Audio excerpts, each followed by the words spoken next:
Hi again. In this episode, we are going to address Roth IRA 401k versus a traditional, and I'm also going to show you what I do because I don't own an IRA or 401k. Never have, never will. I've been a financial strategist for 45 years, but I'm a consumer advocate. I let all of my professional licenses automatically expire the last business day of 2005 to help you. So I'm going to show you how you can empower yourself to have the highest net spendable income in retirement, things that most advisors do not tell you.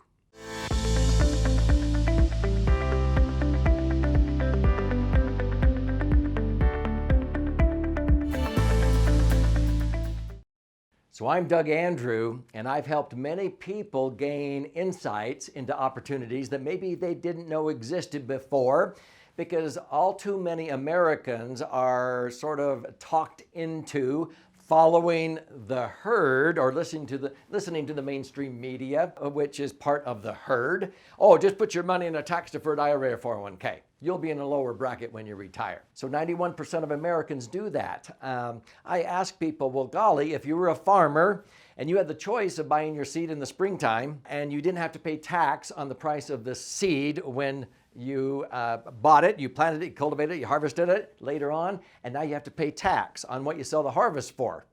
That's your traditional IRA 401k. What if you could just pay tax on the seed and enjoy the harvest without tax? I'd rather have a tax break on the harvest.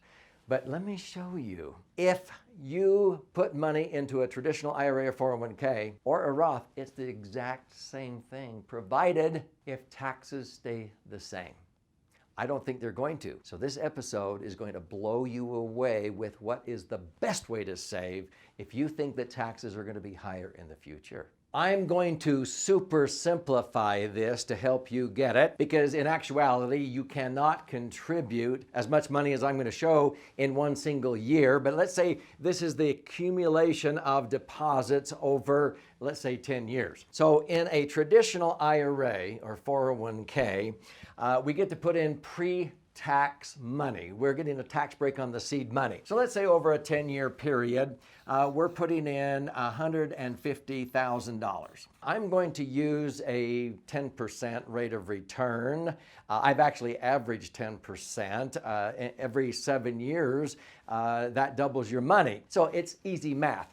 So in 7 years, if you're earning 10%, that's going to double to 300,000. So you have 300,000, and let's say you're retiring, okay? Now, if you're earning 10%, that's 30 grand of interest. Let's say you take that out every year. Oh, you're not netting 30. You have to pay tax on that now.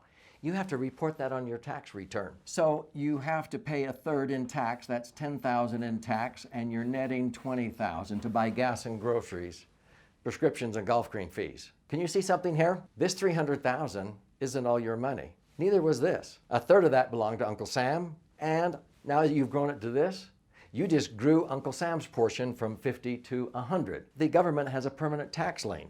So that's only really worth a net of 200,000, right? Well, what about a Roth? In a Roth, you pay tax. And so instead of having 150,000, you have 100,000 because you pay tax of a third on the seed money.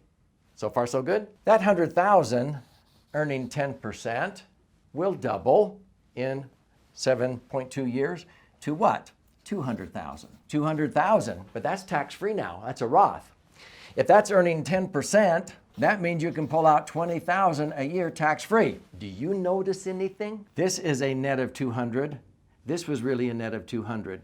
This is netting 20. This is netting 20. There is no difference between a traditional IRA 401k and a Roth, provided tax rates stay the same. But I ask people, how many of you think taxes are going to stay the same? Nobody. How many think they're going to be higher? Do you know that the General Accountability Office says that in order to fund health care and the government spending, taxes will likely have to go up to 50, 60, 62.5%. Let's just go to 50%. If taxes go up to 50% from 33%, now in order to net 20, I have to pull out 100% more. I have to pull out 40,000, pay tax of 50% to net 20. this nest egg will drain dry. Whereas a Roth, I only have to pull out 20 to net 20. I don't have to pull out more to net because I don't have to pay tax. So a Roth will actually go on into perpetuity, where a traditional IRA or 401k will be drained dry if you think taxes are going to be higher in the future. And so this will provide 33% more in net spendable income. I'm going to share with you what I do.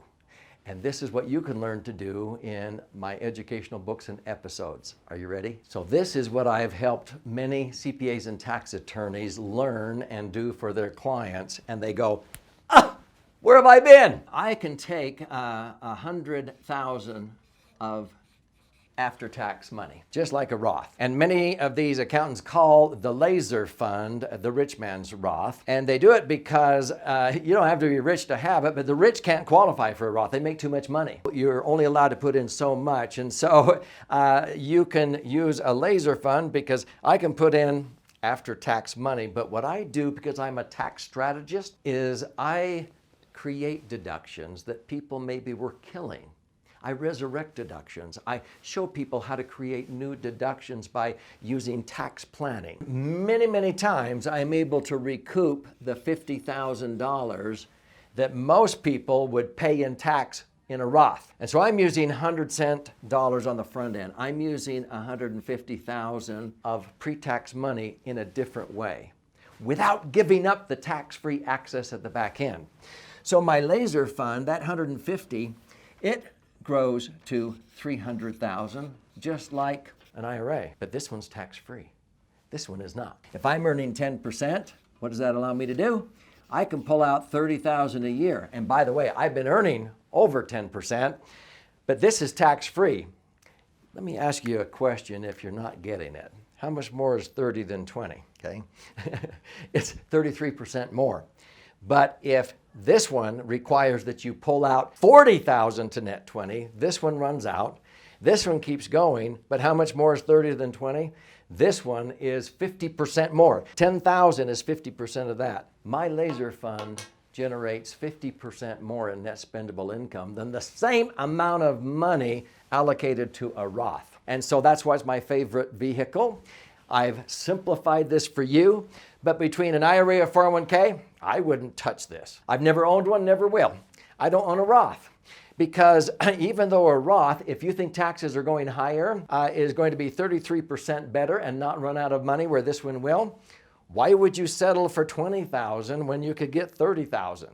And by the way, my laser fund, when I die, this money that I put into it will double to 600,000 and transfer tax-free. You die with a Roth, you only leave behind 200. Why would you generate 20,000 when you could generate 30,000? Why would you leave behind 200 when you could leave behind 600,000 if it doesn't cost you anything? If this is intriguing your interest, I would strongly recommend you watch this episode here to see how this all connects and why this one accumulates your money tax-free, allows you to access it tax-free, but when you die, it blossoms in value and transfers tax-free. And you'll also learn some stories in my book, The Laser Fund, on this right brain side about how many people have been able to do what I've been talking about here because you can do it too.